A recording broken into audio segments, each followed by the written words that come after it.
Um, the two books, can you just tell us what maybe their titles and what each is about? The first one is the second edition book, which is titled From Very Into Gateway of Favor. And the other one is my second book, which is Embracing Life Season After Loss. Those are two books to be launched on Saturday. Okay. Let's talk about the embracing life seasons after loss. What inspired the title and the content? The title itself, it's more about inspiration and motivation on how to cope with the loss of someone close to you. Like in this book, it's more related to the season of the year. That each season of the year, it's related to human life and how they are related to human life way of living. Like in each season, it's have its purpose. Okay, and is it drawn? Where did you draw the inspiration from? Is it something that you have gone through yourself, or where did you get the idea from? Actually, the idea is drawn from my own experience because in 2020 I lost my husband in a car accident, and then someone came to approach me, Anna, how about you write another book on the loss to tell us how do you cope with your loss. And then that's how I think of, okay, maybe I was just observing the nature, how nature appears. And I was like, maybe how about I name it Embrace Life Season After Loss? Because I was just observing nature that if you are in autumn, the trees are losing leaf, and if you are also losing in adversity, you feel like you lost value, and you are not you feel like you are losing value, and you feel like you are not more important than other people. And that's how the tree also appeared. The tree also lose leaves when they it's the autumn season, and also during winter the trees look so dry. And then I was just comparing to how my situation was look like during that time. It was dark. It was look like I will not live again. Then I just decided, how about that? I connect it to the nature, in natural environments. That's No. how I came up with the title. Yeah, wonderful. Mm. Can we talk about the sad episode in your life where you've lost your husband? Just a little bit. I know that it's a painful experience, but you seem to be brave to even write about what happened or how you are coping with that. Away from the book, just for a minute, how have you been able to cope? I mean, what is it that keeps you alive in a very difficult situation like that? Yeah, it's a very good question, Mr. Toivo. That one is just something came natural. Through while I'm navigating the death of my husband, my late husband, I came across a lady who is also a widow, and she took me through that process for grieving. Her name is Loida Kali. And then most of the idea that I wrote in the book, it's an idea I call that helped me throughout. Um, like I find myself finding my potential during that time. I started my writing during my mourning process, and it wasn't. It was something also to keep me busy to think of bad ideas. So it's really raw emotions that are contained in the book because they were fresh from your own situation. How long were you married for? It was just for 2 years. Oh man. Okay. Do you have any kids with your husband? Yes, I have one beautiful daughter, Okay. What's her name? Antinelao. Dinelau. Okay. Yes. No, it's very good to hear that at least you have Dinelau, who I'm sure she has. I'm sure she would have some resemblances. So she reminds you in some ways of your husband, and that should be some way to cope, isn't it? Yes, definitely. Yeah. No, very good. Okay. Then the second book is let me just see here. It's From Valley into Gateway of Favors. Sounds very religious. The title. Tell me about it. Oh yeah, this one, it's yeah, like you are saying, it sounds more religious. I just connected to how God came in our situation. The situation might look so difficult, but then at the end of the day, we get favors because in this book there's a problem. Each chapter have a problem with its favor. A problem with a favor each chapter, and then at the end there's emphasis on coping mechanism again. No, okay. No, very good. That there are solutions because sometimes we talk about problems, but we do not provide solutions. So it's good that there are coping mechanisms. The valley, is it like this valley of what is it in the Bible? The valley of death. I shall not something to that effect. I'm not very conversant, but I remember snippets of the Bible. Yes, the word is definitely driven from the Bible. And here I'm referring very as troubles, the trouble that we went through. They took us into mercy, or let me just say in the easy way, in a graceful manner. We live in a graceful manner without realizing it that we are getting favors during our process. Yeah, very good. It reminds me of a Bible verse, and this is it's purely coincidental that we are discussing this now, but I think at a devotion with my family this last night, and it was my turn to do the reading, and I chose, I think it's Habakkuk 48, chapter 48, verse 12, I think, if I remember correctly. And it talks about the fact that sometimes we almost lose hope because we try different things and they're not just manifesting. But so in that book we are told just to have faith and believe. That it talks about seasons, exactly seasons, to say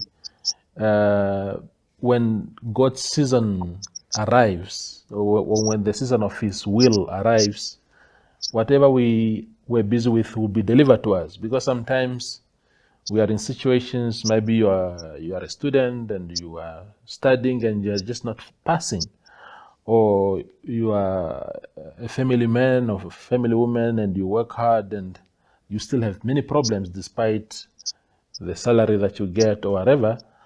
So I think what my interpretation of that verse was that patience, when you have patience and faith at the same time, somehow the goods will be delivered. Is it something in line with what you've written in the book?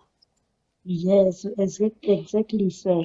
It's in that line. Okay.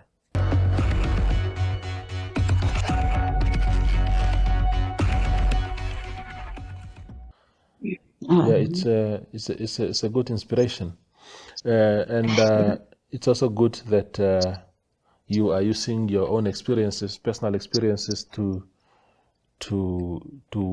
tell the world that whoever is going through the same at the moment should not give up, because there are plenty of examples, people like yourself and myself, as a matter of fact, that have gone on to do something meaningful. So it's a good thing. So the launch is on Saturday. You said, tell us about the launch. What is arranged? What is in the pipeline?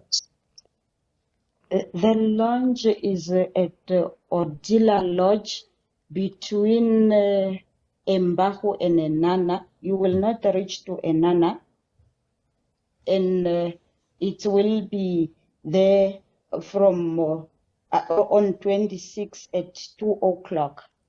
Okay. And The ticket, yeah, if please go anybody into wants, ticketing. okay, if anybody want to participate, to attend the event, there are 3 categories for tickets. One ticket is for endurance and plus a refreshment. It's 100, and then we have 1 ticket for buying 1 book. That all ticket, that one is also include endurance and 1 book. It's 250, and the other one for 2 books, it's if you want to buy both 2 books, is 400, which also include refreshment and endurance. Okay. No, very good. Very good. We hope that the lunch will go very well, and please send us nice photos of the lunch so that we can be inspired more. But maybe just in summary, or in closing rather, give us some parting remarks about the 2 books again. Just summarize them for us, and why anyone should bother to come around. Okay. Okay, thank you. The first book, From Very Into Gateway of Favor, second edition. This is the edition of the first book. I have added some few chapters like counting blessings and stay calm while God is busy with you. And then the other one is adversity bring out hidden potential. And the other one, it's our very take us to new levels and better influence. These are just new additional to those who have it already. Yeah. And this book is more in an inspirational and a motivational book, which is talking about how God can come into our situation and turn our troubles into favors. And also it will also encourage and pick up, just to lift up people who feel like there's no hope again. This is a book which will also encourage you to stay calm in the storm, because most of the time when we are in the storm, we get confused and we want to give up on God. This will allow you to experience God. There are so many things to learn how to experience God while you feel so discouraged and while you feel God is not around with us.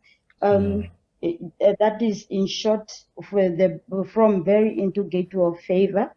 And then our brand new book, Embracing Life Season After Loss. This one have so many chapters, like the power of the smile.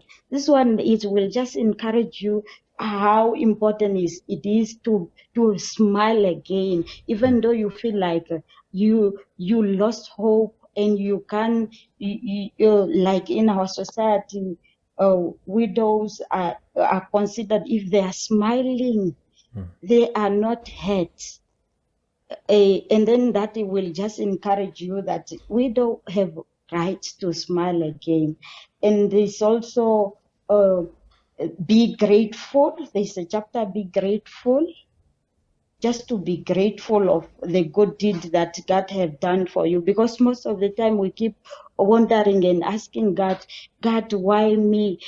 Without valuing the good deed that happened to us. This is a powerful reminder to change, to embrace our changing season, our life, our changing season. And it also encourages us to find strength in our pain, and find identity, beauty in everyday moment. And it's also a heartfelt wisdom that reflect how to love ourselves, cherish the good, and turn even the darkest day into opportunity for growth, with a resilience and also gratitude. That is, in short, how the book Embracing Life Season After Loss is all about. Yeah. Those are really, really good points. Let me just check my time here. Yeah. Okay. So I think the last question that I have to you, Anna, is about what does the book say about young widows? Because if you were in university in 2011, 2014, it means that you were a very young person yourself. So when you lose your husband or your partner, your spouse, at an early age, what does your book say about what the widow or widower how should they move forward? Are you, for example, the type that believes that you will dedicate your life to your departed spouse for the remainder of your days, or do you encourage? Is there anything that talks about finding the next love, if it's possible? Because people, when you're too young, you still have life to live ahead. In that, with that one, not really in that line, but I touch the topic of removing the ring. I touch it because I have never seen a widow removing their ring because they believe they can wear it until they die. And then I touch that topic on removing the ring.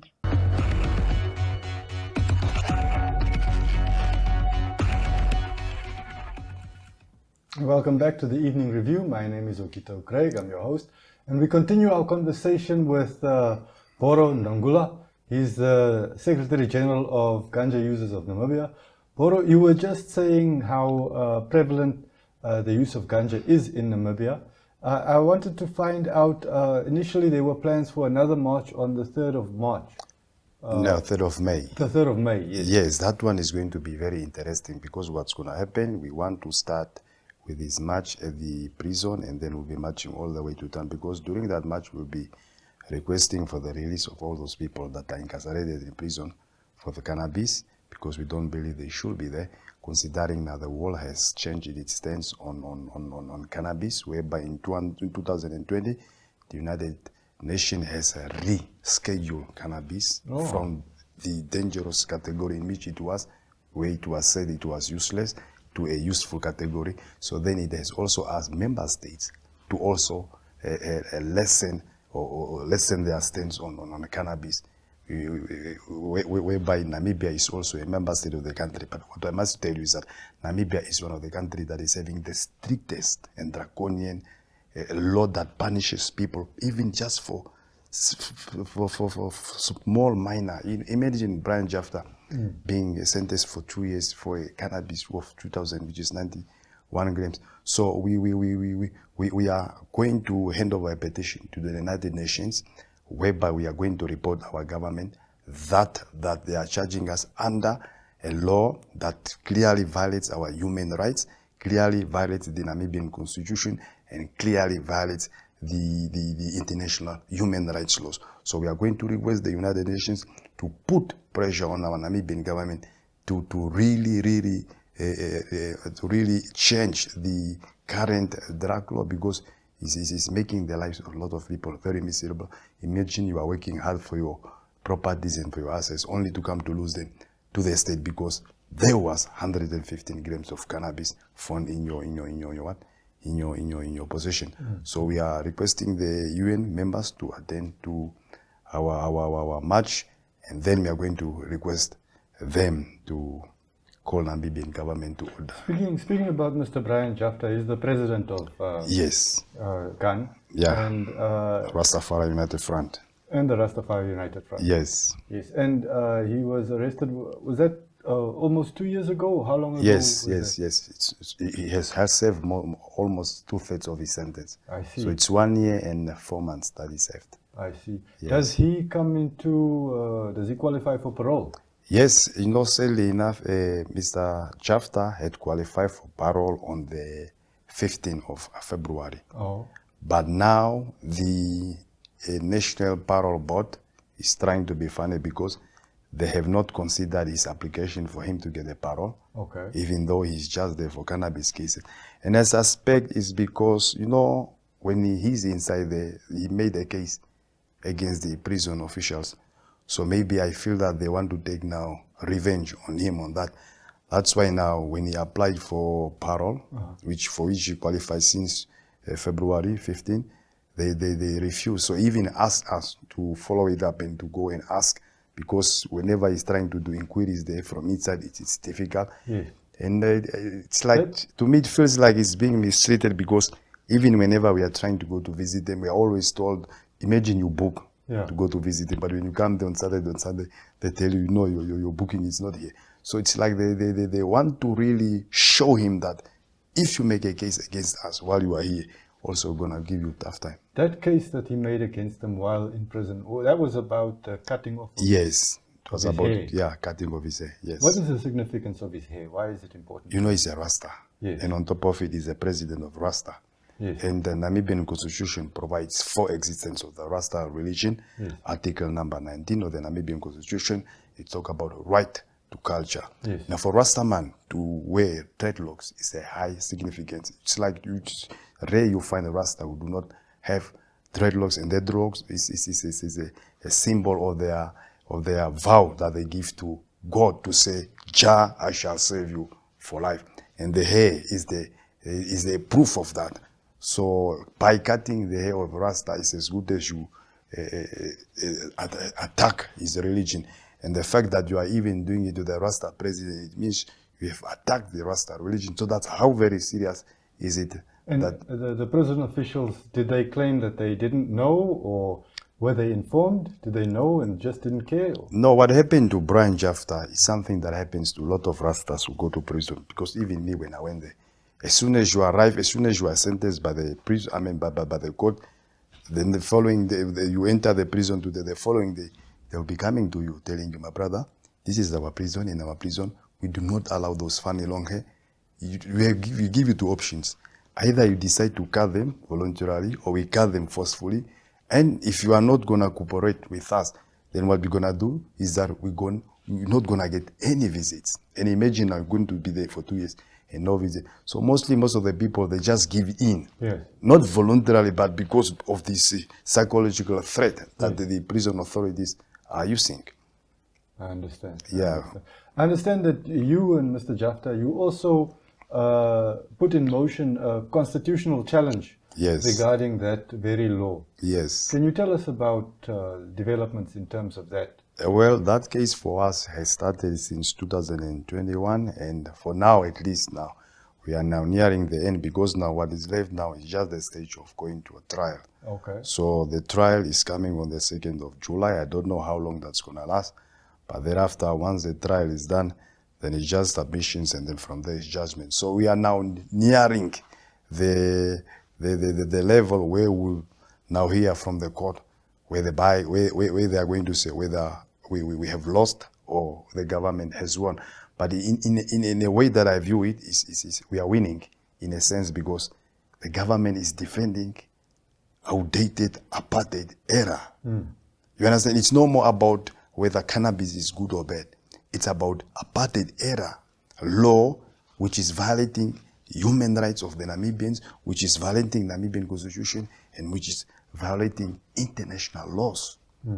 That's all what was the case now boiling to. So in that case, I think that we're going to win it because there's no way you can defend a law like that, because within that law, there is a presumptions part, which is called Section 10 of the Drug Act, which is in short called Abuse of Dependent Substance and the Rehabilitation Center. Now that Section 10 is now where it has a problem because it's violating the Namibian Constitution directly, because under the Namibian Constitution, that is now Article 12, a right to fair trial, you are innocent till proven guilty by a competent court. Yes. But under this law, as soon as they find, they say if the state finds 115 grams in your house or in your car, you are presumed to be dealing. So you are already guilty for dealing. So whether you were in fact really planning to sell or not, it's not about it. According to the state and the court, you are guilty. Now the onus now is on you to prove to them that you are not dealing. So the law makes it easier for the state. The state does not need to investigate whether you are really dealing. No, for them it just has to take that ganja that they found you with, they put it on a scale, and as soon as you sell more than 150, you are dealing. That's it. I see. Yeah.